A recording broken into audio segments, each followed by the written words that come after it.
우리가 지난 시간에는 토기장애와 진흙이라는 제목으로 하나님의 절대적인 주권에 대해서 살펴보았습니다. 우리들은 하나님의 심판을 판단할 수 없습니다. 다만 하나님의 선택에 대해 감사하고 하나님을 신뢰할 뿐입니다. 약속에 대한 하나님의 신실함은 이방인과 유대인을 차별하지 않습니다. 예수님에 대해서 행위와 율법을 주장하는 유대인들에게는 거치는 돌이 되겠지만, 그러나 예수님의 십자가는 우리들에게 은혜가 된다는 사실을 나누었습니다. 오늘은 복음에 대한 인간의 책임이라는 제목으로 구원에 있어서의 하나님의 절대적인 주권과 또 우리들의 책임에 대한 문제를 나누고자 합니다. 하나님의 주권과 인간의 책임이 어떻게 조화를 이루게 되는지, 또 구원받아야 될 이스라엘과 또 그들을 향한 율법의 역할은 또 무엇이고, 그리고 모든 사람이 믿음으로 구원을 얻게 되어지는 하나님의 예정과 또 선택, 또 하나님의 절대적인 주권에 대한 이야기를 나누고자 합니다. 우리 온누리교회 성도님들은 설교를 잘 들으시고 또 집중해서 듣는 것을 이미 제가 잘 알고 있습니다. 그렇지만 오늘 본문은 참 우리들에게 중요한 내용을 다루고 있습니다. 그렇게 길게 설교하진 않는데, 그러나 어느 때보다도 주의 깊게 들어주시고 집중해서 들어주시면 감사하겠습니다. 먼저 오늘 본문은 우리들에게 질문을 합니다. 첫 번째, 왜 이스라엘은 구원을 받지 못했을까? 우리 본문 1절에서 4절 말씀 같이 한번 읽어보겠습니다. 시작. 형제들이여, 내 마음의 소원과 이스라엘을 위해 하나님께 기도하는 것은 그들이 구원을 받는 것입니다. 내가 그들에 대해 증언합니다. 그들은 하나님께 열심히 있으나 지식을 따른 것이 아닙니다. 그들은 하나님의 의를 알지 못하고 자기 의를 세우려고 애쓰면서 하나님의 의에 복종하지 않았습니다. 그리스도께서는 믿는 모든 사람들이 의에 이르게 하기 위해 율법의 마침이 되셨습니다. 바울은 자신의 소원은 이스라엘 백성들이 구원을 받는 것이다, 자기의 동족 유대인들이 구원을 받는 거라고 고백을 합니다. 또 그것을 위해서 간절히 기도한다고 얘기합니다. 바울은 이스라엘이 불신앙과 멸망으로 예수 그리스도를 믿지 않음으로 하나님으로부터 멀어지는 그 사실을 방관하고 있지는 않습니다. 물론 이스라엘 백성들은 열심히 있죠. 유대인들의 그 열심은 특심이었죠. 그러나 그들은 하나님에 대한 바른 지식에 근거한 열심이 아니라 자기의 의를 세우는 자기의 열심이라고 얘기합니다. 3절을 보면 결국 이스라엘 백성들은 세 가지 잘못을 하고 있는데, 먼저 첫째, 그들은 하나님의 의를 잘 알지 못했습니다. 하나님의 의가 무엇입니까? 그것은 예수 그리스도를 믿는 믿음으로 얻어지는 의죠. 믿음으로 얻게 되어지는 구원을 그들은 알지 못했습니다. 그리고 두 번째, 도리어 그들은 자신들의 의를 세우려고 애썼습니다. 그리고 세 번째, 하나님의 의를 복종하지 않았습니다. 이스라엘이 구원의 축복을 누리지 못한 것은 그들이 하나님의 의를 추구하지 않고 자신들의 의를 세우려고 했기 때문에 그렇습니다. 이스라엘의 열심이 결코 없는 것이 아니죠. 굉장한 열심이 있고 그 열심으로 그들은 하나님을 섬겼지만 자기 뜻대로, 자기 의대로, 자기들을 위한 그러한 신앙을 섬겼다고 말할 수 있습니다. 하나님께서는 십자가를 통한 믿음으로 얻게 되어지는 구원의 길을 열어놓았는데 이스라엘 사람들은 그것을 따르지 않았다는 겁니다. 우리들은 어떠할까요? 우리들의 신앙이 혹시 하나님의 의가 아닌, 하나님이 정해놓은 말씀이 아닌, 하나님의 뜻이 아닌 내 방식대로, 내 뜻대로, 내 영광의 열심을 위한 신앙은 아닌지 모르겠습니다.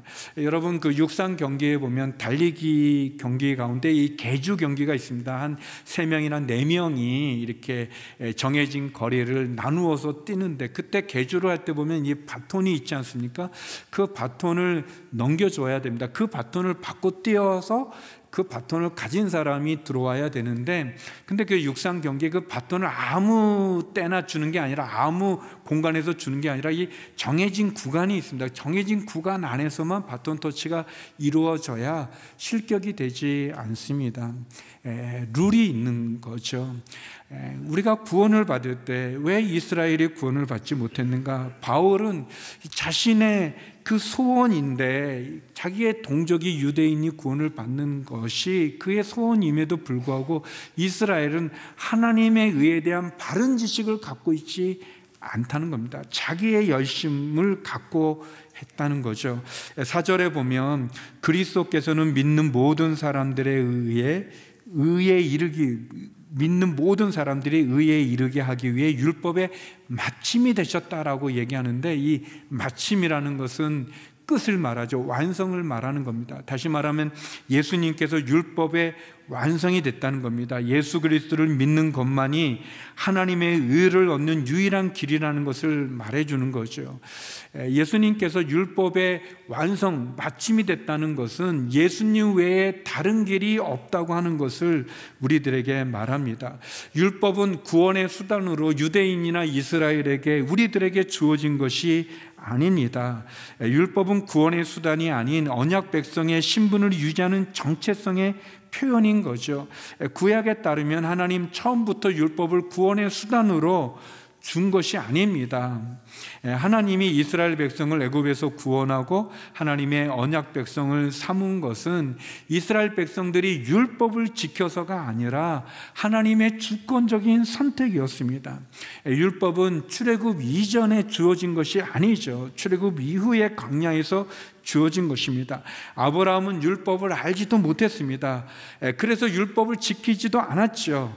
지킬 수도 없었습니다. 그러나 하나님을 믿는 아브라함의 그 믿음으로 하나님은 아브라함을 의롭다고 여겼습니다. 창세기 15장 6절에 보면 아브라함이 여호와를 믿었습니다. 그래서 여호와께서 아브라함의 그런 믿음 때문에 그를 의롭게 여겼다고 얘기하고 있는 거죠. 율법은 다만 이스라엘 백성들이 언약 백성으로서의 도리, 즉 하나님을 사랑하고 이웃을 사랑하고 거룩한 삶을 살아가도록 주어진 거죠. 로마서의 주제는, 성경의 주제는 우리가 믿음으로 구원을 얻는다는 하나님의 의를 말하고 있습니다. 아브라함이 의로워진 것은 그가 의로워서가 아니라 의롭다 함을 하나님이 그를 의롭다 한 것이죠. 의로 인정을 받은 것뿐입니다. 예수님이 오심으로 말미암아 율법은 마침을 얻게 되었습니다. 예수님이 율법을 완성하셨죠. 십자가를 통한 사랑으로 율법을 완성하셨습니다. 마태복음 5장 17절에 보면 내가 율법이나 예언자들의 말씀을 없애려 왔다고 생각하지 말라. 없애려 온 것이 아니라 완전하게 하러 왔다고 얘기하셨습니다. 로마서 13장 10절에 보면 율법은 어떻게 완성되는가? 사랑이 율법을 완성한다고 말했습니다.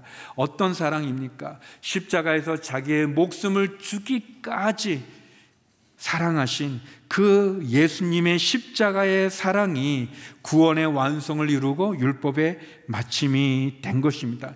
여러분, 상징이라는 것은 실제를 표현하는 것뿐 아니겠습니까? 예언이라고 하는 것은 그것이 이루어지고 성취되어지면 그러면 예언은 의미가 없는 거죠. 예를 들어서 우리가 결혼하기 전에 약혼식을 하지 않습니까? 약혼을 합니다. 약속을 하는 거죠. 혼인하기로 약속을 한 겁니다. 그리고 결혼식을 했어요.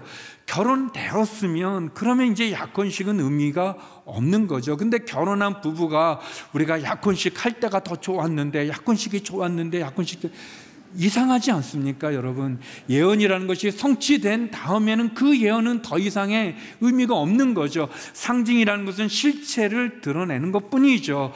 그럼에도 불구하고 예언이 성취되었는데 자꾸 예언만 가지고만 있다면, 결혼을 했는데 약혼식을 갖고 얘기한다면, 실체가 있는데 상징만 갖고 얘기한다면 그것은 아닌 거죠. 예수님이 오심으로 율법은 마침이 되었습니다. 예수님은 율법을 완성하셨습니다. 그런데 다시 율법으로 돌아가고자 한다면 그것은 이스라엘 사람들의 자기의 열심을 쌓는 것뿐 아니겠습니까? 그래서 두 번째, 인간의 힘으로 구원에 이룰 수 없다는 겁니다. 오늘 본문은 우리에게 그것을 얘기해 주죠. 우리 5절에서 8절 말씀 같이 보겠습니다. 시작. 모세는 율법으로 인한 의에 대해 기록하기를 율법을 행한 사람은 그것으로 살 것이다 라고 했습니다. 그러나 믿음으로 인한 의는 이렇게 말합니다. 너는 속으로 누가 하늘로 올라가겠느냐 하지 말라. 이것은 그리스도를 모셔내리려는 것입니다. 혹은 누가 지옥에 내려가겠느냐 하지도 말라. 이것은 그리스도를 죽은 자 가운데서 모셔 올리려는 것입니다. 그러면 그것은 무엇을 말합니까? 말씀이 내 가까이에 있으니 내 입속에 있고 내 마음속에 있다라고 했으니 이것은 우리가 전파하는 믿음의 말씀입니다.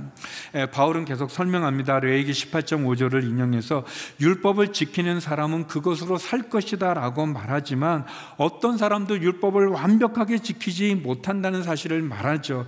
여러분, 율법은 기본적으로 10계명을 중심으로 이루어졌는데요, 율법의 조항이 모두 613개였습니다.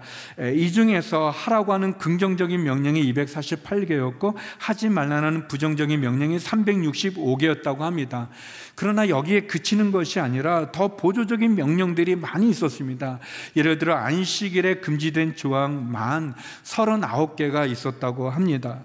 율법은 우리가 다 지키지 못합니다. 율법은 우리가 죄인인 것을 보여주는 도구지 우리를 구원하는 도구는 아닌 겁니다. 그거는 마치 체온계와 같습니다. 여러분, 체온계는 우리가 몸이 얼마나 열이 많은지를 보여주지만 그 열을 내리게는 하지 못하는 것 같죠.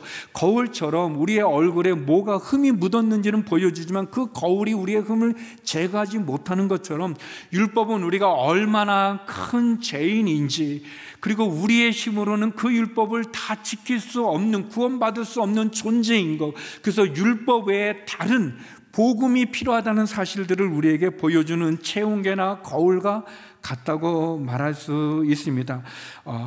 예수 그리스도를 통한 믿음의 길만이 유일한 구원의 길임을 율법은 우리에게 가르쳐 주는 거죠. 또 바울은 계속해서 신명기 30장 12절에서 14절을 인용하면서 율법을 통한 그 의의 길은 우리가 지키지도 못한다. 그리고 믿음을 통한 은혜의 길이 우리에게 있다는 것을 말해주고 있습니다. 여기 보면 신명기 말씀은 그 약간 이렇게 질문식으로 하는데요, 누가 하늘로 올라가겠느냐라는 그 말은 사람들이 예수님, 하늘에 계신 그 예수님을 찾아서 내려오게 하겠다고 하늘로 올라간다. 올라갈 수도 없고 올라가는 많은 노력을 하지만 가능하지 않죠. 그런데 그럴 필요가 없는 겁니다. 왜냐하면 예수님이 우리 가운데 내려오신 겁니다. 또 사람들 지옥에 가서 예수님을 끌어올리려고 한다는 겁니다. 그럴 필요가 없는데 그 일은 가능하지도 않고 힘들고 어렵습니다. 그럴 필요도 없습니다. 왜냐하면 예수님 이미 부활하셔서 지옥에 계시지 않는데 우리 가운데 계신 그 예수님을 우리의 열심으로, 우리의 의로, 우리의 노력으로 자꾸 하려고 한다는 겁니다. 다윗이 예언을 했습니다.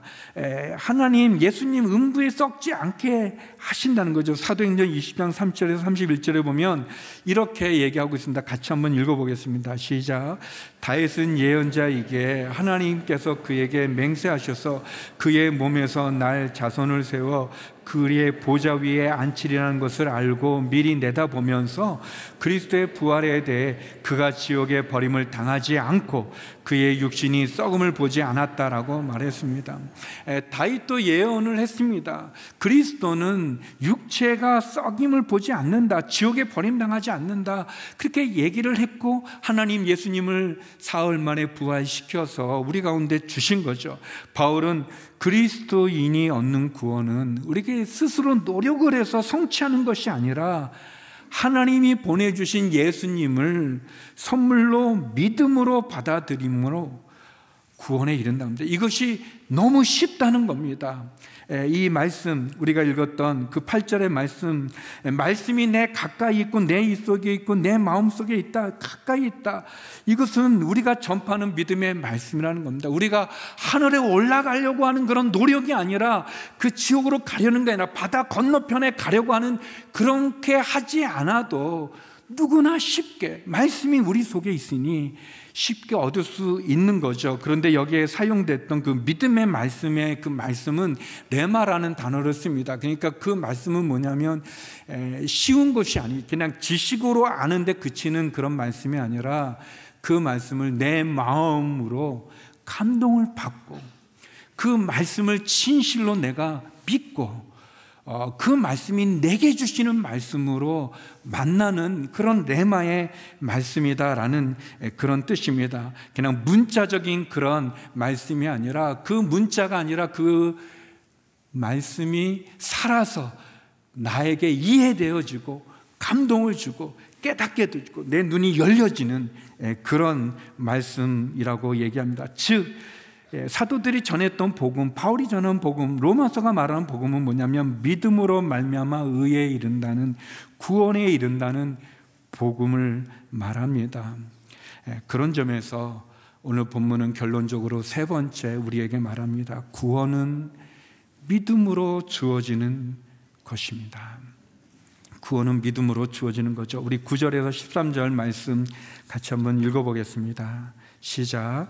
만일 당신이 입으로 예수를 주라고 고백하고 또 하나님께서 그분을 죽은 사람 가운데서 살리신 것을 마음에 믿으면 구원을 받을 것입니다. 사람이 마음으로 믿어 의에 이르고 입으로 고백해 구원에 이릅니다. 성경은 누구든지 그를 믿는 사람은 수치를 당하지 않으리라고 말합니다. 유대 사람이든 이방 사람이든 차별이 없습니다. 동일하신 주께서는 모든 사람의 주가 되셔서 그분을 부르는 모든 사람에게 부여하십니다. 주의 이름을 부르는 사람은 누구든지 구원을 받을 것이다. 바울은 분명하게 구원은 믿음으로 주어지는 것이라고 말씀합니다. 9절 10절에 보면 구원은 먼저 이 복음을 듣고 복음의 핵심인 예수 그리스도를 구주로 고백하는 거라고 말하고 있습니다. 예수님이 내 삶의 주인으로 모셔드리는 것이고, 그리고 그 주님이 나의 구주시다, 나의 왕이다, 나의 주인이다라고 고백한다는 겁니다. 마음을 열고 모시고 내 삶의 주도권을 전적으로 주님에게 고백하는 거죠. 그리고 또 주님이 부활하셨다는 것을 믿는 것입니다. 확실하게 믿고 받아들이는 거죠. 부활은 예수님의 죽음과 함께 복음의 핵심적인 내용이죠. 십자가에 예수님이 나의 죄를 대신해서 죽으셨고 하나님이 그분을 살리셨다는 것을 믿는, 이것이 복음의 핵심적인 내용입니다. 그 주님이 지금도 나와 함께 한다는 거죠. 그리고 세 번째, 이 모든 것을 마음으로 믿고 입으로 고백한다는 겁니다. 사람들 앞에 시인한다는 겁니다. 내가 이것을 생각으로만 믿는 게 아니라 마음으로 예수님을 나의 구주로 영접하고, 그리고 이것을 사람들 앞에 고백하고 시인하는 것이 중요합니다. 예수님께서 이렇게 말씀하셨습니다. 마태복음 10장 32절 33절입니다. 중요한 말씀인데 같이 한번 읽어보겠습니다. 시작. 누구든지 사람들 앞에서 나를 시인하면 나도 하늘에 계신 내 아버지 앞에서 그를 시인할 것이다. 그러나 누구든지 사람들 앞에서 나를 부인하면 나도 하늘에 계신 내 아버지 앞에서 그를 부인할 것이다. 사람들 앞에서 나를 시인하면 나도 하나님 앞에서 그를 시인할 것이다.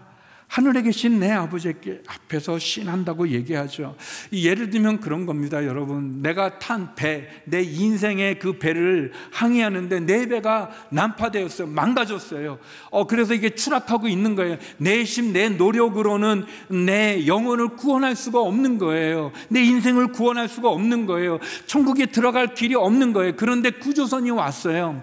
그러면 먼저 내 배가 난파되었다는 사실과 구조선이 왔다는 그 지식이 있어야 되는 거죠. 그 지식이 있어야 되는 겁니다. 바른 지식이 있어야 되죠. 그런데 지식만으로는 아닌 거죠. 중요한 것은 난파된 내 배에서 구조선으로 갈아타야 되는 겁니다. 그것이 내가 예수 그리스도를 내 마음에 모셔드리는 것이고 입으로 시인하는 것, 그것이 우리에게 필요합니다. 우리 11절에서 13절에 보면 믿음으로 주어지는 구원에는 세 가지 특징이 있는데, 먼저는 구원의 보편성입니다. 이것은 누구나 다 얻을 수 있는 겁니다. 누구나 다. 어떤 특별한 사람들만, 특별한 나라만, 특별한 어떤 기관, 이단들이 주장하는 것처럼 어떤 이 특별한 기관에 들어가야만 구원을 얻는 게 아니라 모든 사람들이 얻을 수 있는 겁니다. 11절에 보면 수치를 당하지 아니라고 그랬죠. 우리가 예수님을 믿음으로 구원을 얻는 이것은 수치를 당하지 않는 겁니다. 확실한 겁니다. 또 두 번째, 구원의 공평성이 있어요. 차별하지 않습니다. 십자가로 주어지는 구원은 남자나 여자나 나이 많은 사람이나 어린아이나 한국 사람이나 인종과 국가 신분 차별하지 않습니다. 여러분, 차별하지 않습니다. 가장 소중한 것, 가장 중요한 것은 사실 값으로 매길 수 없는 겁니다. 여러분, 우리가 태어날 때 돈 주고 태어난 사람이 있습니까? 아닙니다. 여러분, 가장 귀한 것, 가장 귀한 사랑을 누가 돈으로 삽니까? 여러분, 우리 바다를 돈 주고 산 사람이 있습니까? 산을 돈 주고 산 사람이 있을까요? 우리가 이 자연, 우리가 호흡하는 공기, 누가 돈을 주고 이 공기를 삽니까? 가장 중요한 생명을 거저 얻은 것처럼, 가장 중요한 것들을 거저 얻은 것처럼, 구원은 모든 사람들을 차별하지 않고 돈으로 주는 것이 아니라 우리들에게 축복으로 주어집니다. 그래서 세 번째, 구원의 축복성이 있는 거죠. 그것은 선물로 우리에게 주어집니다. 선물인 거죠. 축복인 겁니다. 여기 12절에 보면 모든 사람의 주가 되어셔서 그분을 부르는 모든 사람에게 부여가 된다고 그랬습니다. 예수님이 말이죠. 하나님은 우리를 저주하기 원하지 않습니다. 하나님은 우리를 심판하기 위해 예수님을 보낸 것이 아니라 우리를 구원하기 위해 예수님을 보내신 겁니다.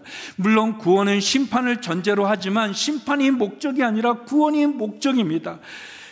선물이죠. 선물을 하나님이 예수님을 통해 우리에게 주신 것이고, 그 예수님을 믿는 믿음이 우리를 구원한다는 것이 하나님의 의인 거죠. 이것이 바른 지식이죠. 여기 보면 누구든지 주의 이름을 부르는 사람은 구원을 받는다고 말하지 않습니까? 성도 여러분, 여기 보면 중요합니다. 9절에 만일 당신의 입으로 예수를 주라고 고백하고 하나님이 그분을 죽은 사람 가운데 살린 것을 마음에 믿으면 구원을 받는다고 되어 있어요. 여러분, 이것이 구원이죠. 어떻게? 우리가 마음으로 예수님을 모시는 겁니다. 예수님 주인으로, 예수님 왕으로, 내 인생의 주권자로 그분을 모셔드리고, 그리고 입으로 고백하는 거죠. 그래서 10절에 사람이 마음으로 믿어 의에 이르고, 마음으로 믿어 의에 이르고 입으로 고백해 구원에 이른다고 되어 있습니다. 사람들 앞에서 고백하는 거예요. 지식으로만 아는 것이 아니라 옮겨 타야 됩니다. 입으로 고백하고 시인해야 되는 것이죠. 제가 그런 마음이 들었어요. 설교를 준비하면서 어젯밤 꿈에서까지 제가 그랬는데, 혹시 우리 온누리교회 성도님들 가운데, 우리 본당에 있는 분이나 비전홀에 계신 분이나 두란노래 계신 분이나 또 영상 유튜브로 보는 분들 가운데 혹시 머리로는 아는데, 믿기는 했는데 사람들 앞에서 입으로 시인한 적이 없다면, 그런 성도님이 있다면, 오늘 이 시간 초청을 하고 그렇게 입으로 시인하기, 그런 시간을 가져야 되겠다라는 그런 마음이 제게 들었습니다. 사랑하는 성도 여러분, 왜 이스라엘은 구원을 받지 못했을까요? 이스라엘은 하나님께 대한 열심을 가졌지만, 근데 그 열심이 바른 지식에 근거한 것이 아니라 자기 의를 세우려고 하나님의 의를 거부한 행위가 되었습니다. 인간의 힘으로는 구원에 이룰 수 없습니다. 인간의 어떠한 노력도 우리를 구원에 이르게 하지 못합니다.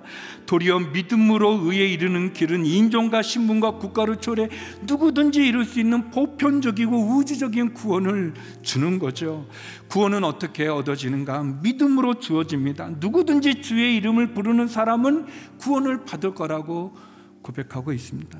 저가 예수님은 아니지만 예수님의 마음으로 이 시간 우리 성도 여러분을 초청하고 싶습니다. 우리 성도 여러분 다 눈을 감아주시죠.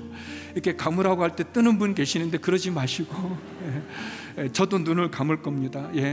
우리 모두 다 눈을 감고, 본당도 우리 비전홀도 두란노홀도 그리고 영상을 보는 분들 가운데도 다 눈을 감고, 혹시 우리들 가운데 레마의 말씀이 아닌 그냥 지식으로만 들었던 말씀이지만, 그러나 이 시간 내 마음에 하나님이 감동을 주셔서 내 마음을 열고 예수님을 나의 구주로 영접하기 원하는 분들, 그리고 예수가 나의 주인임을 시인해 본 적이 없는 분들이 있다면, 형식적으로 했다는 것이 아니고 말이죠, 진심으로 예수님을 나의 구주로 시인하는, 영접하는 그런 경험이 없는 분들이 있다면, 우리 다 눈을 감고, 그런 분들은 예수님, 내가 주님을 영접하기 원합니다, 그런 분들은 조용히 자리에서 일어서 주시면 감사하겠습니다. 본당이든 비전홀이든 두란노홀이든 또 영상으로 있는 곳에서 예배드리는 어느 장소든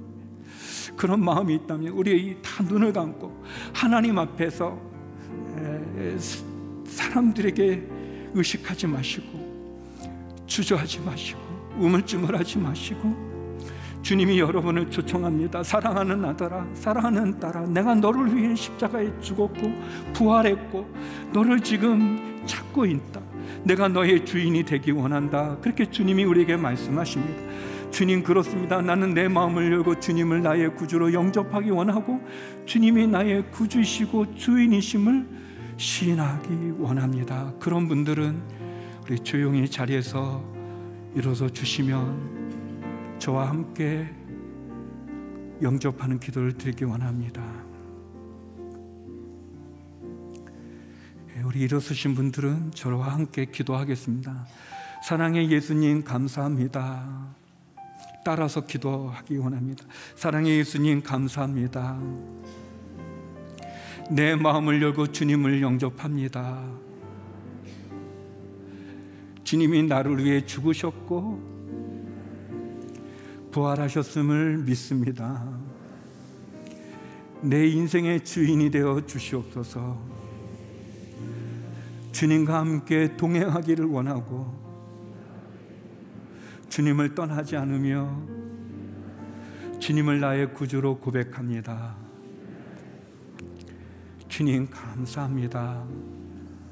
예수님 이름으로 기도합니다. 자리에 앉아 주십시오.